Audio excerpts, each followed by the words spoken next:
Viewer discretion is advised. Your fave will be criticized. That's Chris. That's Shan. And welcome to CCTV, the nonstop pop show. And today we are heading to Pop 101 class and learning about S Club. Get the ultimate pop music fix with Chris and I right here on CCTV. We are experienced performers and industry insiders bringing you in-depth reviews, discussions, and interview with artists, producers, and creators from across the music business. And you can join us on Patreon at patreon.com/cctvpops and become a part of our amazing crew, including Lily, Louie, Emily, Kevin, and Juliet. Subscribe now and let's explore the world of pop music together. Yes, we haven't done a Pop 101 in a minute. Our last ones have been In Sync, and Destiny's Child. But yeah, S Club, we've been talking about doing them for quite a while, especially when they announced their reunion in 2023. So yeah, are you a fan of S Club? You know what? I think I was when I was a kid. I think I was way too young to understand what was going on, but the songs were catchy enough. Like I was the target audience and they got me. I was hit. Yeah, like now that I look back on things, it's like they were my steps essentially. Like, you know, you're like, oh, you don't know steps, Shan? Like now I know them, but like thinking about it, I remember them more than I would remember like an 18, even though they were great. I don't remember 18, but I remember S Club more. And I remember wishing for S Club like throughout the years. And I stole lyrics from them for my song. So, okay. Nice. Yeah, I'm going to be honest, for some reason, S Club never hit me in the same way that a lot of the other British pop did. Like I've talked a lot about on the show where like Steps and Atomic Kitten and like that whole kind of group of artists, like I was like so taken by them, like from the minute I saw their music videos and stuff. Yeah. S Club, not so much. I have seen episodes of the TV shows. I've never seen the full series. Okay. And I remember enjoying the music videos when I saw them on the channels, but never enough to actually buy the albums. I did buy Don't Stop Movin', the single, the CD single. Oh, okay. And I think my sister maybe bought Never Had a Dream Come True because I remember having it. But yeah, for some reason, S Club just didn't hit me in the same way. I do like them. And I was excited to deep dive into them because I had never really heard the albums before. And of course, I do have tickets to see them in New York as well, so I'm quite excited about. So yeah, I'm very happy that we did this and excited to talk about them. Word up. So let's get into it. Class is now in session. S Club, formerly known as S Club 7, is a British co-ed pop group formed in 1998 by Simon Fuller, who is best known for creating the Spice Girls. So after the Spice Girls fired him near the end of 1997, he decided to continue his idea of an accessible group with TV shows, movies, and multiple brand partnerships by holding auditions for a brand new group. And it has been said in many reports that he made sure to choose members this time that would be a little easier to mold, let's say, than the very feisty Spice Girls. Oh, wow. And after choosing the 7 members, the name S Club 7 was chosen.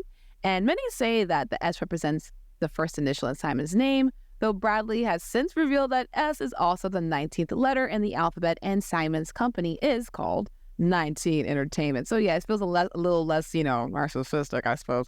It's still him, though. It's still him. Yeah, I guess. So yes, he chose 7 members, and we have Tina Barrett, Bradley McIntosh, John Lee, Hannah Spirit, Paul Cattermole, Joe O'Meara, and Rachel Stevens. And they all had varied experience across acting, musicals, singing, dancing, and modeling. Yes, they do. It's sort of interesting because it's like he's thinking that they wouldn't be like, it'll be more malleable. But when you have people that have that much experience, they've been through the gamut a little bit. They're not, I wouldn't say they're not malleable. That they just, maybe honestly, they're green, but like not like easy to manipulate. I wouldn't go that far. That's rough. I think they did mean like personality wise. He made sure to find people that didn't seem too what do you mean by that? Like feisty, too strong. Yeah. Because obviously the Spice Girls are like, we want this. They were bursting into record labels and doing everything they could to get what they want. No, this is true. I think he wanted kids that, you know, he could kind of push around a bit and just be like, here's your schedule. And they're like, okay. Yeah, we're going to be on TV. Yeah, K-pop follows this formula. Now a lot of K-pop acts do this, which is, so, it's rough. I mean, he's brilliant. I mean, he came up with the Idol series and managed so many awesome groups that we now enjoy. So he definitely has great mindset for business, and like he has an ear, for sure. But again, it's one of those things I'm like, how do you know what's going to be a hit? How do you know it's going to work? It's really cool. I think Simon's career actually is interesting. I would love to actually just do an episode about him, just because it'd be interesting to research on. I do appreciate that he kind of picked himself up so quickly after the whole Spice Girls firing, just to kind of continue his vision, because that was what happened. You know, the Spice Girls were like, yo, like, our credibility is being ruined because we're doing all these brand sponsorships. Like, we're doing everything outside of music. Yeah. You know? Yeah. But then here now you have S Club, where they didn't really write any of their music. They did eventually write some album tracks and stuff, but they didn't write their music the way the Spice Girls wrote their music. Yeah. You know? And so you can kind of see, like, he was like, I'm not dealing with that again. I'm going to make my life easier, and these kids just have to appreciate my vision, which is interesting. Yeah. I mean, I do remember thinking at the time that there were too many members. I didn't even realize there were that many. Oh my God, you're right. 7 is quite a lot for a Western group. But of course, now I've gotten used to K-pop, and I'm like, oh, only 7? No, I'm kidding. Yeah. No worries.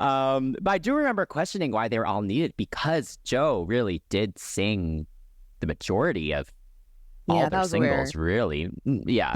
And so, that was interesting. But I guess if you are going to do a TV show, you know, the whole thing with the ratio of boys and girls and just having multiple characters and stuff, that makes sense if you want the TV show to be such the big part of the brand. And you have a lot of different looks for the potential brand sponsorships as well. So the whole cast of 7 does make sense. But yeah, I guess on first glance, though, I will be honest, none of them really stand out to me. You know, that's so valid. Like, I feel like they were just like fresh-faced kids. Yeah, very relatable, fresh-faced kids. Yes. Yeah, just the size of a small battalion. But before releasing any music, the group was quickly whisked away to Miami, Florida to film their first TV series, the one we discussed, Miami 7, which began broadcasting on CBBC in April 1999. The TV show featured the group being forced to work in a hotel as they attempted to find success as a musical act. It was extremely successful, eventually being sold to networks in 100 countries, including Fox Family in the U.S., BBC Kids in Canada, and Nickelodeon in South America. And then finally, in June 1999, S Club 7 released their debut single, Bring It All Back. Don't stop, never give up, hold your head high and reach the top. Let the world see what you have got, bring it all back to you.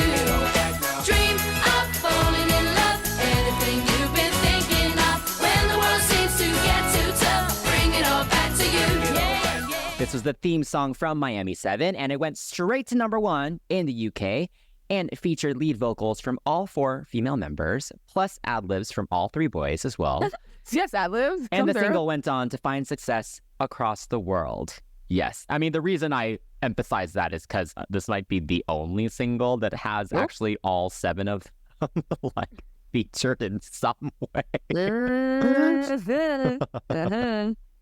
This is very true. Yes. So yes, the TV show. So you do remember watching, I guess, the eventual reruns of it. Yeah. I unfortunately couldn't find a full stream of it. I know it's on BBC in the UK, but we are here in the US and it's not available anywhere. So I couldn't do the full rewatch that I wanted to, but I did watch a bunch of the clips that I could find on YouTube. So thank you to the fans who have uploaded those. But yeah, what do you remember of the TV show, or what do you think of the TV show? I remember being like confused because the camera style, like the way they shot it was kind of sus. Like, it didn't look like a regular like 3-camera sitcom. It felt like, not I would say low budget, but the way it was filmed, it was like, I don't know how I feel about this. But I used to watch it and remember the antics. Did they have a dog? Was there a dog involved? I feel like there's a dog I don't involved. remember. Like, I don't know. I just feel like it just makes sense because there's a dog. But it doesn't have to be. But yeah, I think the whole idea of having the sitcom is a good idea because at the time, like Friends was really popping at the time, right? You think about that whole co-ed situation. So like you were saying, it just made sense in the sense of a silhouette. And then they have the song, which is new because we're used to seeing singers make variety shows like the Jacksons and Cher and whomever, the Osmonds even, like all were singers that then made shows. But this is like kind of like the reverse. So I like the song that came with it. I think I remember hearing S Club, like the name place song, not Bring It All Back as the theme song. Or maybe, I don't remember. But I do appreciate how the songs like seamlessly like were like interwoven in the show, because I can remember certain ones. I'm like, oh, this song, oh, this happened. Bringing it back to Bring It All Back. It reminds me of The Hustle by Van McCoy. Like I know there's like a Jackson 5 like influence behind it, sure, but I just think of The Hustle too. It definitely sounds like I Want You Back, but it also sounds like The Hustle. But they both came from the same era. And I think the whole theme of the lyrics being like remembering your true self and believing yourself when you're up against the world is sweet. It's simple. I think because of the simplicity of the lyrics, things came across as really cheesy. But I still appreciate the meaning, and hearing the boys' voice, like you said, in those ad-libs was nice. So, yeah. Yeah, with Bring It All Back, it really is cheesy pop kind of at its finest, I would say. It's so interesting because obviously listening to it back, I'm like, oh, this is so Disney. But we have to remember, actually, Disney was like not a thing then. Like, this is pre-Hannah Montana, pre-Camp Rock. Like, it's so interesting because I do feel like this is maybe actually a huge influence on what eventually happened with all of those. So it did kind of start a revolution, I guess. And so, Simon Fuller, yes, brilliant mind for sure, because it definitely did start kind of this whole trend. But yeah, from the clips I watched of the TV show, you know, it's entertaining enough for kids. You know, they're very charismatic. There's good chemistry, I would say, among the 7 of them as well. You know, some of them are clearly not actors. I think it's really only Hannah, right? Hannah and maybe John that had kind of any real acting training or experience kind of before this. But they all did a good job, you know, fully committed to it. And it is a cool opportunity that they kind of went straight to getting a TV show, I guess. It definitely is unique. But yeah, with the music video for Bring It All Back, I do love it. Like, it's very effective, but very simple. Like them on the beach in Miami, you get the clips from the TV show. They come off really, really well in it. Very charismatic again. The dance is fun. So yeah, I think it works for sure. I agree. I think they would appreciate that because apparently it was like 100-something degree weather out there. Oh, boy. Yeah. I guess here, should we start talking, I guess, about the vocals a little bit? Because we do get to hear kind of all 4 ladies and the boys get their little moments as well. So obviously Jo is the lead singer. Yeah. She gets the most in the song and in most of their songs. She does have a really good tone for this type of pop music, I would say. Yeah, very, very pleasant and very adaptable as well. Yeah, she's good at doing a lot of different like. Yeah, I will say among the 4 ladies, though, she definitely has maybe the least stage presence. Oh, so that's kind of interesting that she's kind of the voice, but then they do kind of need the others, just like performance-wise, just to kind of keep the attention up. Yeah. But yeah, what do you think of all of their voices? I feel like the boys could sing a little bit better than the girls in some instances. As a whole, yeah, totally. And I was just like, oh snap, this is like complete opposite of like what I was expecting. Because Steps, no offense to them, but like, you know, Claire was doing a lot of the heavy lifting for a minute, and then Faye would jump in, you know what I'm saying? And then Lisa kind of got shafted a lot, you know what I'm saying? And then all the other guys, no offense to, you know, Age and Lee, but you didn't think like their voices. Right. I can think of a couple songs. I'm like, oh, Bradley singing here. Oh, this is, you know, sorry guys, love you. Yeah, they can all do ad libs. They're kind of soulful. They can all do runs. Yeah. Yes, I will say Tina is probably I don't know. I would say Tina and Hannah are the weakest for sure. Tina was hot. I'll give her that, but she was just a weak singer, and her tone just wasn't there. Rachel could actually sing, but she sounded a little bit like lighter, like Jo Light. Yeah, she's like sultry. She's like sultry, less belty Jo. Yes, thank you. Not light like it tastes worse, like light like it's still just as good. Yeah. But it's just for different reasons and different songs. You know what I'm saying? So yeah, and yeah, Hannah, I don't remember her voice. I'm so sorry, Hannah. It's kind of just like thin and it wasn't memorable. That's what I'm trying to say. I didn't want to be rude. But Yeah. Yeah, I will say Tina makes me laugh because I do think she has a very recognizable look.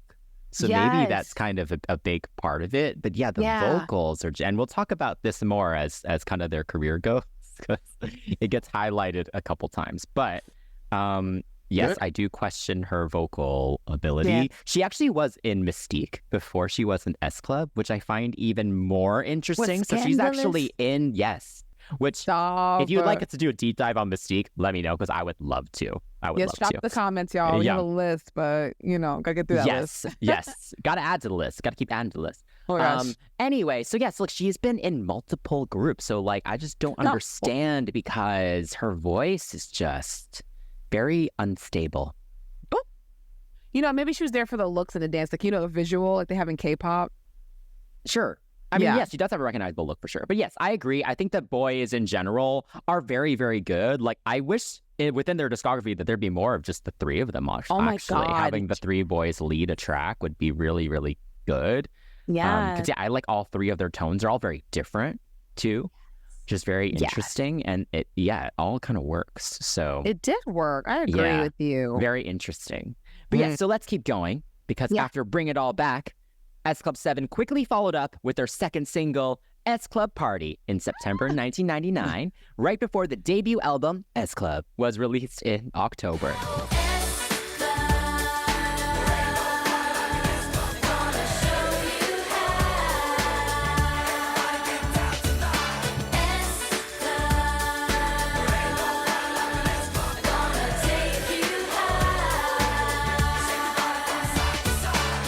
With huge producers such as Stargate and Spice Girls collaborators Absolute and Elliot Kennedy, the album achieved success around the world, hitting number 2 in the UK and high positions across Europe and Australia. The group ended the whirlwind year with a release of a double A-side single, 2 in a Million, and You're My Number One, again hitting number 2 in the UK single chart. That was not the melody.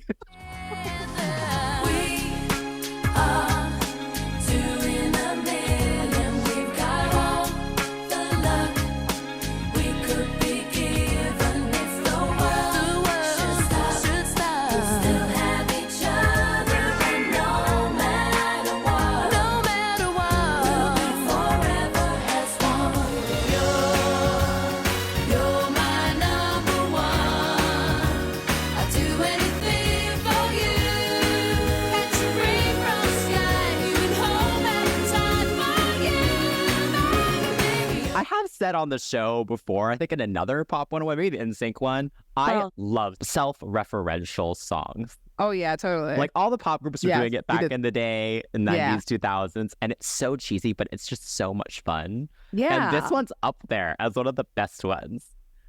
I think it's a perfect second single. It's so catchy. The chanting of the chorus is so good. The ooh as well. Like it's just great stage and concert like interaction with the fans. I love the verse about, each of them doing their thing. Oh my gosh. I feel so bad for Hannah. Hannah screaming out for Mo. Why is she screaming out for more? She got a little ad lib though. I know, but thank God she did the ooh, good for her, because right after Paul doing her thing and then she's screaming out for more, I'm like, y'all, why is that the lyric? Again, John and Bradley have great little ad-libs as well. They did, yes. I will say, though, the bridge chant is just the most bizarre, the Ghetto Boys and the Hoochie Mamas. My God. That just doesn't fit them at all. Like, it just comes out of nowhere. Yes, it's giving white men writing. I don't know good what that is. Honestly, all the lyrics, that I usually don't care if people change lyrics. I'm like, whatever. Like the Paramore lyric, whatever. I don't really care, whatever. But that one... Yep, show your nanas, Hoochie Mamas. The Hoochie Mama thing, I'm kind of like, but the Ghetto Boys, that gotta go. That gotta go. That gotta go. That gotta go. That gotta go. What's that even mean? Oh, it's so good. It's so good. Effing mess. Yeah, what do you think of the album as a whole? It was very sugary. but it's not bad. Like, you're my number one. I'm singing it right now. Now y'all. you're trying just to prove that you remember the song. Yeah, of course I am. Anyway, Friday Night is a standout on the album for sure. Oh, It's yeah. awesome. Good job, that Bradley. Come on, Bradley. Thank you. Bradley got the recognition he deserved, which I so appreciate. Not because of his color, but because we talk about this all the time. Western groups don't know how to divvy up lines, and it's so irritating. So I think it was nice that he could actually hold his own as well. But also it was nice to see a black dude in the group. Yeah. I think I Really Miss You sounds like a Backstreet track. Yeah. Like, honestly, the way I feel about this album is not bad, but it feels like one of those every country has one of those. Like, you know how every country needs a representation in the style/genre that's popular? This album was that for me. It wasn't bad, but it sounded like other people's work, but just catered to the group, which isn't a bad thing because they were following the trend. And luckily they had like a vocalist like Joe to kind of like hold it down. I feel like the big band disco-y kind of thing that they had going on was great. Yeah. That's what helped set them aside. But like the B-sides kind of just felt a little bit like derivative for me, but not in a bad way where I was like, wow, I'm never listening to this again. But just like, oh, I recognize this sound. It's from this, or it sounds like McLaren or something. But it wasn't like terrible. But yeah. Yeah, I think the album is fine. Yeah. Yeah, I think the singles are the clear standouts for sure overall. I do think it's funny. There are these two kind of like samba-esque tracks as well, like Viva La Fiesta, and it's a feel-good thing. And I was like, okay, Simon clearly was like, we need more spice up your life-esque. We need more tracks. But overall, I think it is cohesive. It is all very cheesy, very bubblegum. But again, the target was little kids. So in that sense, it's good. Like in that sense, they accomplished what they were going for. Yeah. But yeah, I don't think any of the album tracks in this one really stand out in any way, to be honest. Not in a strong way. It was satisfactory. I do enjoy the double A side though. Like I like 2 in a Million and You're My Number One. You know, they both kind of have a Motown-esque kind of thing going on for them. Joe is singing lead on the whole thing, and she sounds really good on both tracks. I will say though, if you're gonna have 7 members, like at least give them some cool, dynamic background vocals. Absolutely. That's what I'm saying. You know, like they're throughout their whole catalog, there's not really much creativity with the background vocals or like harmonies and things like that. It's just like, and even the way it's all processed as well. And I think we remember, I think we said this about the First Steps album as well when we did that review. Like the way it's done, it almost sounds like session singers more than the other members, or just session singers mixed in with the other members. Like I don't know. Like there's no point where I can listen to 2 in a Million and be like, oh, I hear John, you know, singing that harmony, or I hear, you know, Rachel doing, you know, like I can't take any of the other 6 out at all. So that's my only kind of complaint, really. Right. Yeah. I know that makes sense though. Like they're on it, but like, are they really? How do you know? It's not fair to them. Totally. I get it. Yeah. But you know what? Luckily, this album was good enough for the general public, because less than a year after their debut, the group won a British Breakthrough Act at the 2000 Brit Awards. And Simon's plan to build their brand was underway, with partnerships including Hasbro and, of course, a second TV series, LA 7. This time featuring S Club 7 struggling to make it in LA after leaving their management in Miami. Wow, not him writing the story of the Spice Girls. Yeah, the group was extremely busy. So in between filming the new series, the group was doing endless promo and also recording their next album. And they've said since then that their schedule was absolutely relentless. And in May 2000, S Club 7 released their first single from the next project, Reach. Reach for the stars, climb every mountain higher. Reach for the stars, follow your heart's desire. Reach for the stars, and when that rainbow's shining over you, that's when your dreams will all come true. And Reach again hit number 2 in the UK singles chart and has since become one of the group's signature hits. Yeah. Yes. This one I know. Again, target audience right here. We have grown up, and can barely remember. Some of us do remember, like you, but for the rest of us that found them on TV, like, who is this? I remember this song. Oh my God. I think everyone remembers this song, honestly. I didn't think there was a dance to it, but there is apparently. Like, it's just, Rich. Listen, but me, I was just like, let me just jig around. I never know there was like an actual Richie thing, I think all jokes aside, making the group a media personality without using a messy reality TV show, even though it wasn't the trend at the time, but avoiding a reality show, it's a good idea. Like, for cross-promotion sense. He had an idea, and he wanted to capitalize on that idea, and he did that. Like I said, the co-ed focused sitcoms were all the rage. So making them do that show was great to promote. And like you said, the accessibility of all the different members and their looks. But it must be really tough to do all that acting and spending all your time doing that when all you want to do is sing, or all you thought you were going to do was sing. But yeah, I mean, it is what it is. He's in charge, right? And Reach was a good song, so it wasn't like they were handing them crappy songs for their first bit of projects. But I can only imagine, like, as time went on, like, you're thinking, okay, we had another album, we have this success, like, what's next? You know? I mean, I think it's just a lot, right? Like, you're learning lines for this TV show. You're also rehearsing for performance as well, because they were obviously performing a song on each episode as well. Plus, they're recording the next project. Plus, they're doing interviews and photo shoots and, promotional gigs and stuff like that. Like, it is a lot. Plus, they had to come to the U.S. to film the TV show, but, they were still promoting kind of like around the world as well. So it was a lot of traveling too. So a lot of the pop stars at the time kind of all talk about kind of the crazy schedules and their expectations that were put on them. But I feel like S Club were probably on the more intense side compared to everyone because of the added thing with the TV show. Yeah. Oh my gosh. For sure. Reach is great. I think it's a good progression from the last album. It's so catchy. It does have more kind of shared lead vocals. Like, Paul sounds so good on that bridge. John sounds great on that second verse as well. With the sweet nerds, Yeah. But it's just a super well-written pop song. It's so joyful, so positive. Perfect song for everyone. Like, it's such a good, just feel-good song. Like, hearing it in like a club or hearing it like played before a concert at a venue. I've heard it at a club before.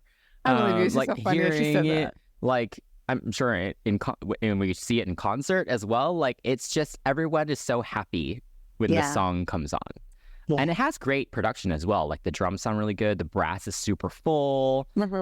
So I think it's a good track. What do you think? For me, Reach gives me like Walking on the Sunshine by Katarina and the Wave vibe. It does. It sounds like a soundtrack, a movie soundtrack. That's the thing. And I think what separates the song from being like the hit that everyone knows it to be, I think it might be the lyrics. They're a little cheesy, but the top line is good and the vocals are good. So I think that's what kind of like helps the song stand the test of time, because it is, again, the lyrics are just so like, 1, 2, buckle my shoe, which is fine for the target audience. Yes. But I think that's what kind of holds people back from like being like, I remember the verses, they remember the choruses mostly, but hey, what can you do? The video itself is so strange. Like, it was giving Willy Wonka candy, like Wonderland, like eat me kind of thing, which I can appreciate, because Reach, the way the song sounds, is giving like youth Christian music, and this is the best way to like make it very like a video uplifting, like literally uplifting, without making it like Jesus, reaching for the sky. You know what I'm saying? So I think it's a good thing to have a whimsical vehicle to make the song's message shine through. Yes. A lot more, fairly, like non-denominal. So Yeah, I mean, I think they do a great job. They're super cute and happy and charismatic in the video. Yeah. Like, they're great on camera. So he did a good job casting for sure. For that. If that was kind of the one of the main goals for sure. Yeah. Absolutely. All right. So the group then released their second album, 7, in June 2000. And the album hit #1 in the UK, becoming the group's most successful album to date, even being certified gold in the US. And they also released the second single from the album, Natural, in September 2000, which featured member Rachel on lead vocals, and the single hit #3 in the UK singles chart. We've been loving you, come season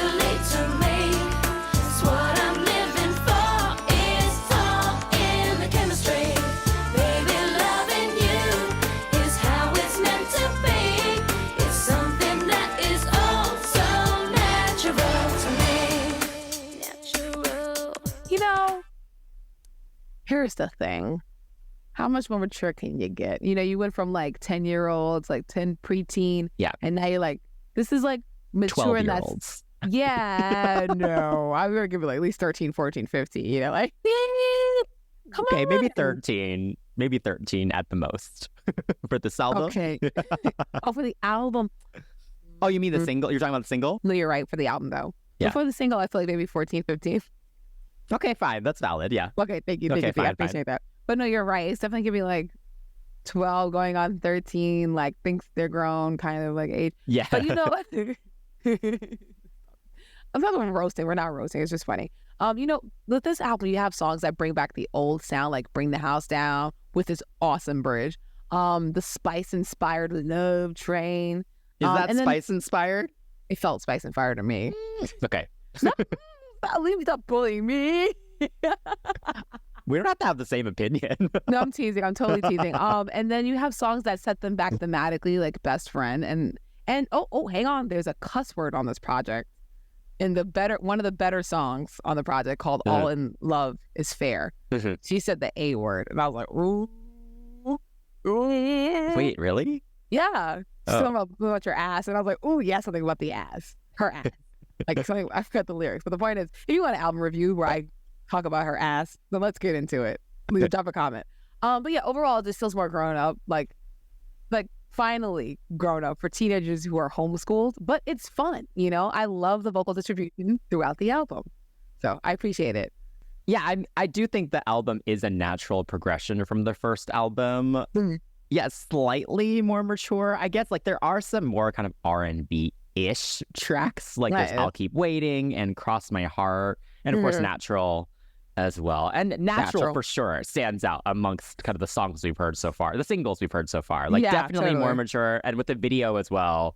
Oh like my it's God. a little more sexy, right? No, it They're wasn't. like on the beach with the boys, like It wasn't. you know, shirtless in the waterfall and stuff. You know, like It wasn't. pretending to spear fish.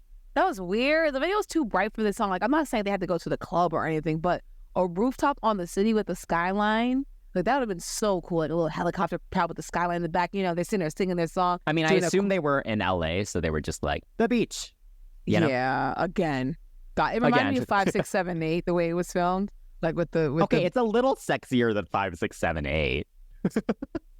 with the bikinis and stuff. Like let me start with that, and then they try to make it sexier with them under the waterfall. I just felt gross watching that. I feel like I was watching like it was like I was like watching like my little cousin or something, like being like, "Yeah, girl," and you're like, "Stop!" You're like 15. Yeah, you're right. Oh, yeah, Yeah, you're sorry. right. That's what it felt like, and I was like, I feel like I was watching, especially with Hannah. She'd be like, "I'm sexy," just kidding, and I'm like, I couldn't with that weird little jump back and forth. I did like the waterfall scene. It was really nice to have that black and blue, like that deep colors to make it look really pretty. But yeah, the weirdness of them just writhing in the water under the waterfall, and in the shot of Bradley's abs. Let's get me out of here. I mean, I still would enjoy the song, but again, the video is just, I'm so sexy. I'm just kidding. Yeah, I do enjoy the song as well. I think Rachel sounds good. I think we said before, right? She does have a more sultry tone compared to Joe. So, and also just having her lead a song is a nice change. Yeah. But then also it's like this song could have used the boys kind of doing some ad libs and stuff, and it does not. So that's the only thing. Yeah, like where's the play back and forth? Yeah, just kind of bring it to the next level. I think it could have been good. But yeah, this is very much known as kind of Rachel's song, like you know, like in the shows and stuff. Like it's her moment. Could be right. So yeah. So in November 2000, S Club 7 received the incredible honor of releasing the official Children in Need single of 2000, and they released what would eventually become one of the best-selling singles of the year, Never Had a Dream Come True. And the single peaked at #1 in the UK and also hit the charts across the world, even hitting number 10 on the Billboard Hot 100 here in the US. And following the single's success, the album was re-released to include the track. I never had a dream come true till the day that I found you. Even though I pretend that I moved on, you'll always be my baby. I never found the words to say. You're the one I think about each day.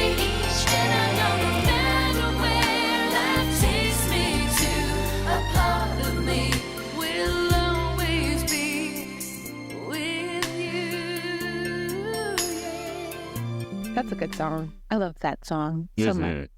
I didn't realize it was a song about a breakup until like listening to it now. I was just sitting there like, I never had a dream. You don't think about it because it's just like I like it. But now that I'm older, I'm like, dang, you F that up. Dang, no wonder your life sucks. You know what I'm saying? Like the bass line of the song really drives it.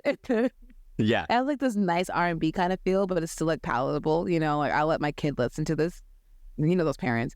I'm not gonna lie to you, because I like the song so much, I legit stole the "Never Had a Dream Come True" line and put it in my song.